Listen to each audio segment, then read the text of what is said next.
Hey everyone, welcome to week 38 of our calendar training program. Sorry we're running a little late this week. It's been a crazy week. Been out of town traveling and I'm finally back and getting it together. So I apologize for being late with this, but here it is.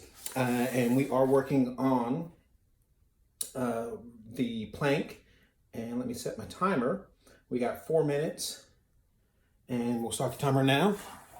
And I just wanted to show you a little different angle. I'm starting down on my knees, elbows under shoulders,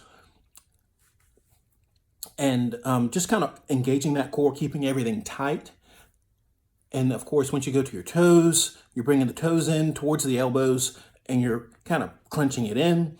But go back to the toes, my knees here for a second. I just want to make it clear that when you're doing this and you're keeping it nice and tight, if you feel any kind of lower back issues, you just bring it down and just relax for a second and then bring it back up. And if you continue to feel that, it is okay just to stop. And it may be something that you need to get checked out. You may have some back issues, so you may not be able to do this without getting some clearance from a doctor if you're having continuous back issues. A couple of options that you could do with this, of course, when you go back to your toes and you're holding that plank nice and tight, is that toe tap, alternating toes. And again, if you need to, go to your knees. You can just kind of tap the knees. So there's some options there. The other thing is you can kind of take it into a side plank. If you want to really target one side of the core, the obliques, you can bring it up and hold it. And then bring it back down, and then catch the other side if you need to, if that's what you want to do.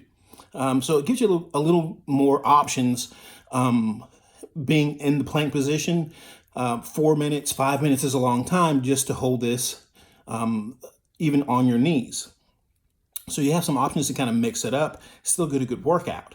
So we're almost halfway through. And again, actually move over a little bit so you can see what I'm doing here. I'm kind of blocking my hips there. You can do what's called just a hip dip as well. And it's going to work the shoulders a little bit because you're keeping the upper body parallel to the floor. And it also works the torso a little bit. It's all going to target the core area. And again, if you're feeling a little tension and you're kind of squinching up at your neck, just release. Get a quick little stretch and then bring it back in. You can go right back up.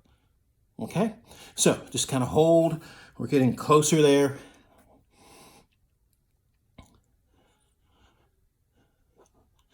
I know this is a very difficult position to hold. And again, if it is a lot of tension, again, just kind of bring it down.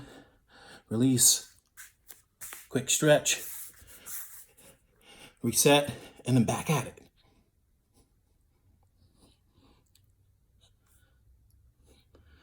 Less than a minute left. And again, if you want, mix it up. You can go back to some of those options with the hip dip. You know, to the side plank. Or if you need a break, to the knees. And there's nothing wrong with that. You still get a good workout if you keep good technique, good form. So we just keep it nice and flat. And breathe.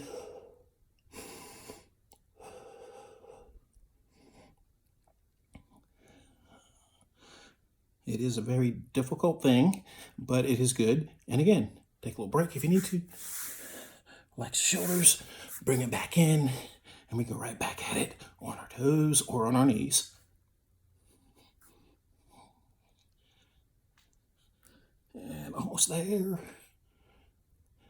Oh, watch just went off. So that's it.